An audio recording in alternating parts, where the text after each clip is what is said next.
Pengetahuan itu bukan dia bikin sendiri, dia pakai dukun. Kalau pakai dukun artinya apa? Orang yang tidak takut Tuhan, tidak mengandalkan Tuhan, tidak menghargai karya Tuhan terhadap dirinya. Ini orang Kristen, bukan orang yang tidak kenal Tuhan, bukan orang yang lain.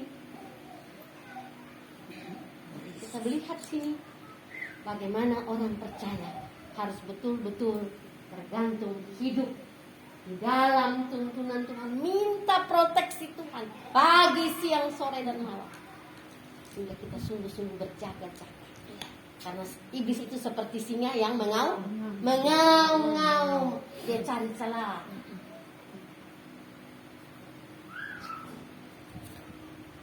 Mari kita belajar malam ini. Kekudusan Kristus adalah standar kekudusan orang percaya. Kalau Kristus itu hidup kudus, itu standar untuk kita orang percaya hidup kudus. Tapi kalau kita sudah seperti yang tadi yang saya kasih contoh, artinya dia orang jahat.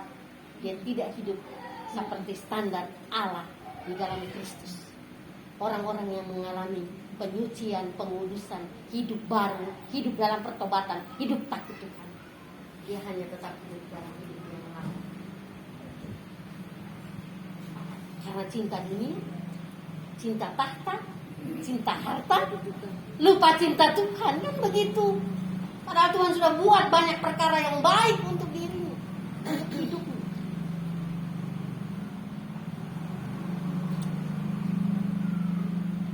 Sekarang kita coba lihat bahwa orang percaya yang mengandalkan Tuhan akan dimampukan untuk hidup dalam kekudusan. Orang percaya yang hidup mengandalkan Tuhan, dia akan takut berbuat hal-hal yang jahat. Dia akan tetap hidup dalam kekudusan. Hidup kudus, hidup berkenan kepada Allah, memuliakan Allah. Kalau orang yang takut, orang yang mengandalkan, dia akan dimampukan oleh Tuhan. Sekarang kita lihat soal bagaimana dalam kerangka doa. Sekali lagi, kekudusan merupakan prasyarat kehadiran Tuhan.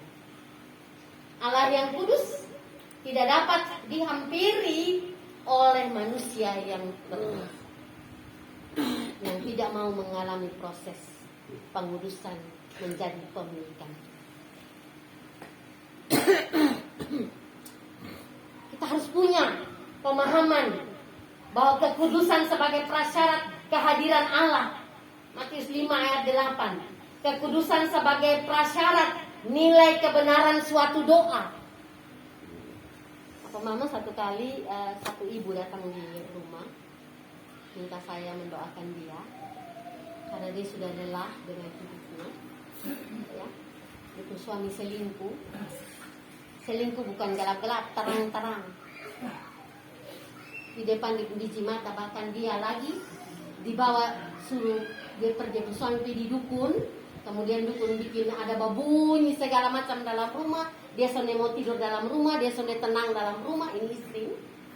Kemudian dia lari dari rumah, dia cari pertolongan orang untuk berdoa. Dan bapak mama tahu istrinya sampai pada puncak kemarahan.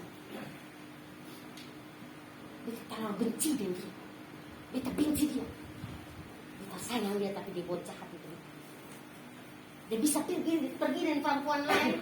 Dia bisa pasang barang-barang jahat dalam rumah supaya bikin beta senang. Dan jangan main-main. Itu yang bikin siapa? Bapak mama tahu saya mau bilang dia pendeta yang sudah jadi emeritus, yang punya perempuan lain.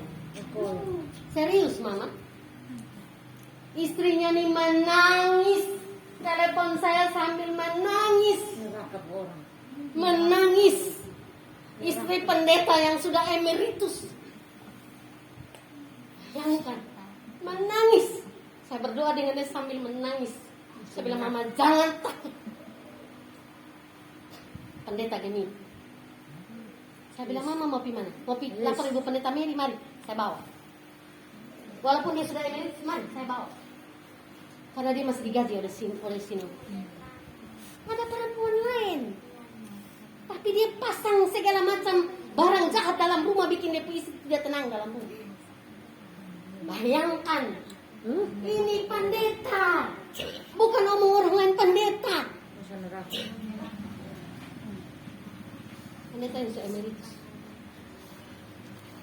Dia omong sama saya, Mama Dolce, tolong doakan saya. Saya doakan dia. Saya doa dengan dia sambil saya juga meneteskan air mata. Karena dia sudah pergi dengan perempuan lain. Pasti tinggal dia istri sendiri, dia pun anak dong ada di Jawa karena masih kerja. Yang satu ada sekolah. Bahkan dia tidak punya apa-apa. Tidak kasih gaji satu. Jadi kita lihat. Ketong bilang ketong orang berdoa, tapi ketong perilaku seperti begini. Kita memalukan Tuhan. Standarnya Tuhan bilang apa? Hidup kudus karena aku kudus. Kamu harus kudus karena aku kudus. Aku Allah yang kudus. Aku yang menguduskan kamu. Bukan kamu menjadi kudus sendiri. Saya memproses kamu menjadi orang kudus. Saya pisahkan kamu dari jahat menjadi baik.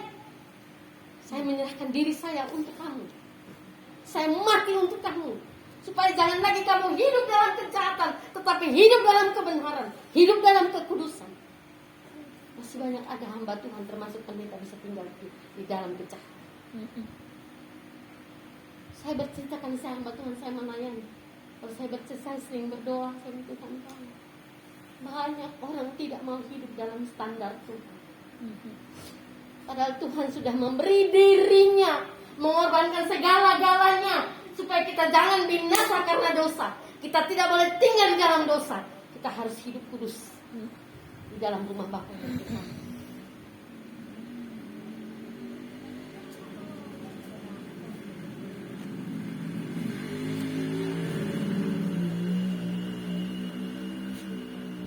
Hati yang kudus membuat doa yang diucapkan menjadi berkenan kepada Tuhan.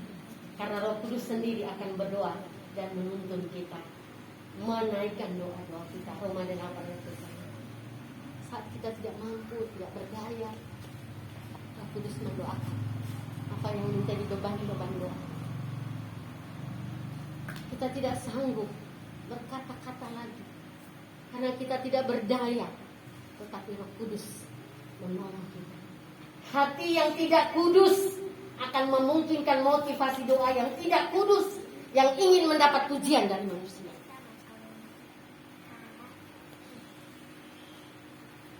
Jangan minta pujian manusia. Tidak dipuji pun, terima kasih Tuhan. Saya jongosnya Tuhan.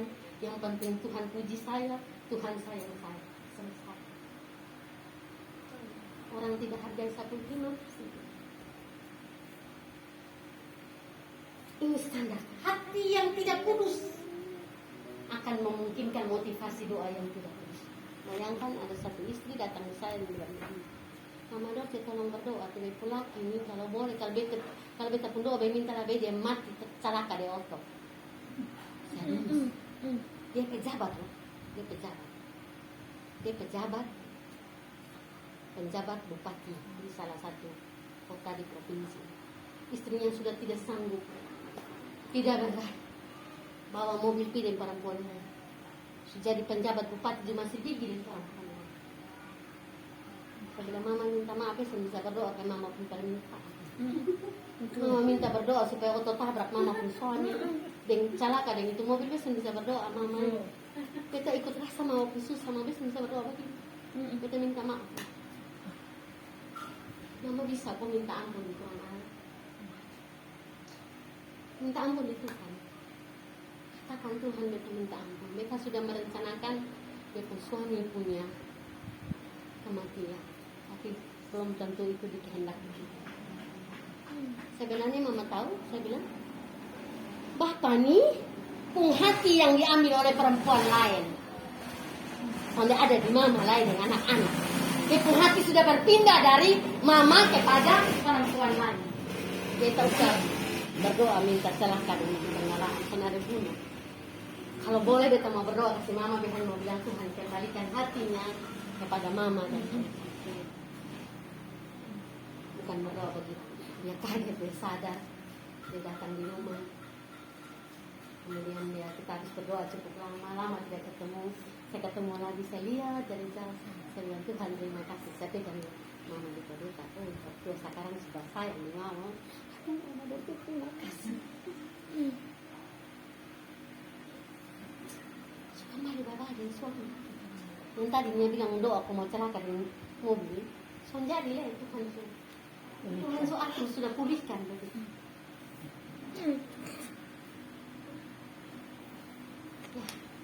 Kita punya doa kalau motivasi sudah salah ya begitu.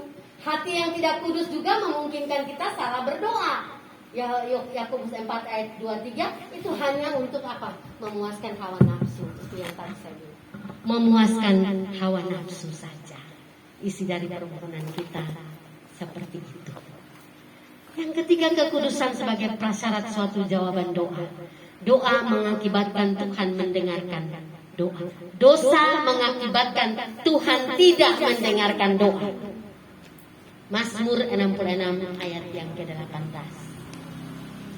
Hafal semua itu Mazmur 66 ayat 18. Dosa mengakibatkan Tuhan tidak mendengarkan doa. Jadi jangan bilang, Tuhan bilang nanti. Oh tidak, kalau ada dosa Tuhan tidak dengar. Jangankan jawab, dengar saya tidak, karena ada dosa. Jangan kita klaim Tuhan Allah itu maha kasih, maha murah, maha sayang. Oh betul, tidak salah. Tapi ingat dia juga minta syarat. Kalau kita sudah dikuduskan, mari hidup dalam kekudusan bersama dengan dia. Mazmur 66 ayat 18 tadi berbicara. Dosa menghambat karya Tuhan di dalam menjawab doa-doa. Yesaya 59 ayat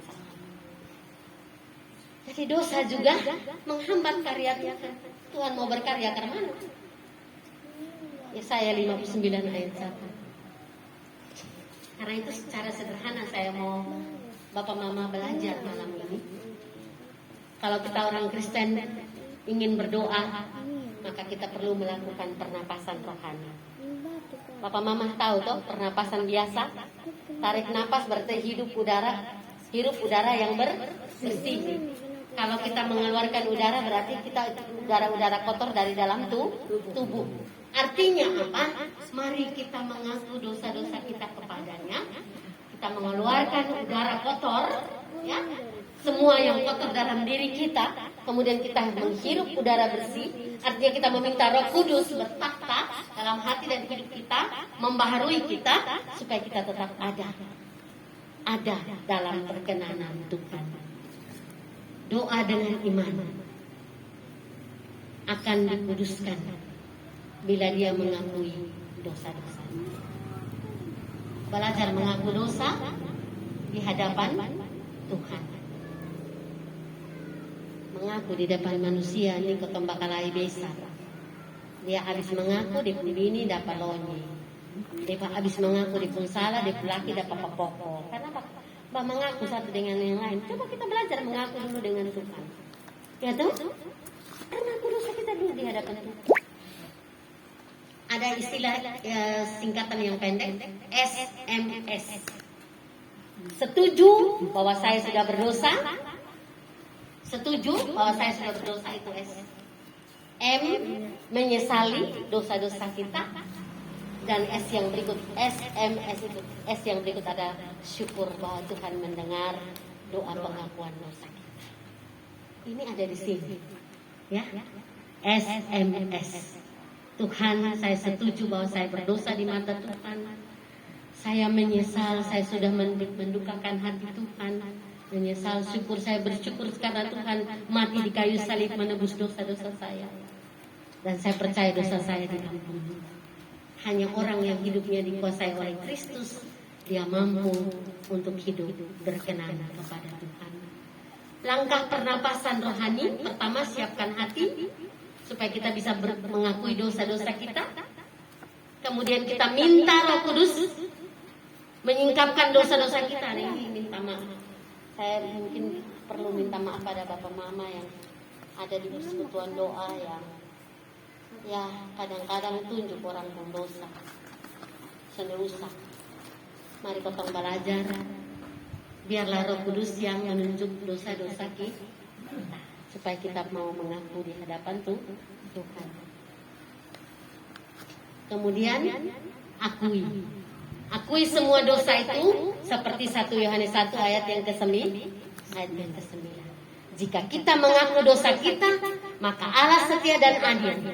Dia akan mengampuni segala dosa kita dan menyucikan kita dari segala kejahatan.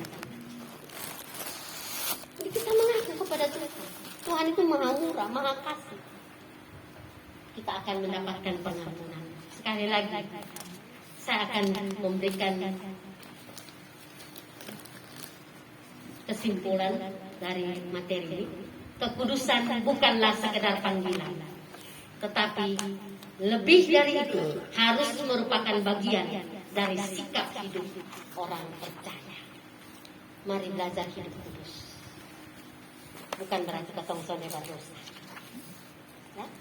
Saat ketong punya dosa, punya salah, jangan tunggu orang tunjuk ketong pun dosa. Belajar mengaku. Yang kedua, kekudusan merupakan atribut Allah. Tanpa kekudusan, berharap akan kehadiran Allah dalam hidup seseorang itu mustahil. Sekali lagi, tanpa kekudusan, jangan berharap Allah hadir dalam kehidupan seseorang. Allah menuntut kekudusan. Kekudusan itu mutlak diperlukan bagi seseorang yang ingin menghampiri Allah dalam doa. Tanpa kekudusan, doa kehilangan kuasanya. Tanpa kekudusan, doa kehilangan kuasanya. Ya karena kita sudah milik Tuhan, jangan takut minta Tuhan. Kita harus punya prinsip begini. Dalam hidup saya bersama suami, kami punya prinsip dalam kehidupan kami. Kami tidak boleh mencela orang, tidak boleh menghina orang, tidak boleh bicara orang pun sonde baik. Jangan. Kalau itu orang bicara ke sonde baik, silakan, itu di hak pekerman. Betul kan? Dia punya hak. Dia mau bicara ke sonde baik, silakan. Tapi jangan kita. Jangan juga kita menghina orang. Kalau itu orang hina kita, ketinggal. Dia punya hak, dia mau hina kita, silakan. Kita harus punya prinsip seperti itu. Kita mau berdamai dengan diri kita, tetapi juga berdamai dengan orang lain. Kenapa kita perlu berdamai dengan diri kita? Karena Allah sudah berdamai dengan kita saat Dia menebus dosa kita. Saya percaya Tuhan menolong kita dalam perenungan malam ini, bagaimana kita memiliki hati yang sungguh-sungguh berkenan kepada Tuhan, belajar untuk hidup kudus.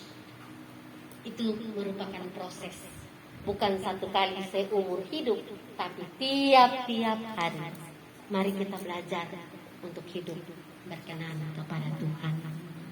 Mari kita berdoa.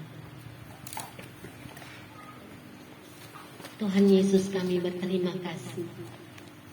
Kami sudah dirawat oleh kebenaran firman-Mu, doa dan kekudusan. Kami menyadari bahwa doa adalah percakapan dengan Tuhan. Tapi kami tidak mungkin bercakap-cakap dari hidup kami yang penuh dengan berlumuran dosa tanpa kami diproses untuk mengalami pemulihan dari Tuhan. Kami menyadari bahwa kami sudah dipisahkan menjadi milik Allah. Sehingga kami terus-menerus belajar untuk hidup kudus dan berkenan kepada-Mu. Terima kasih Bapa Surgawi. Terpuji-pujilah Engkau Allah yang belum selesai membentuk kami.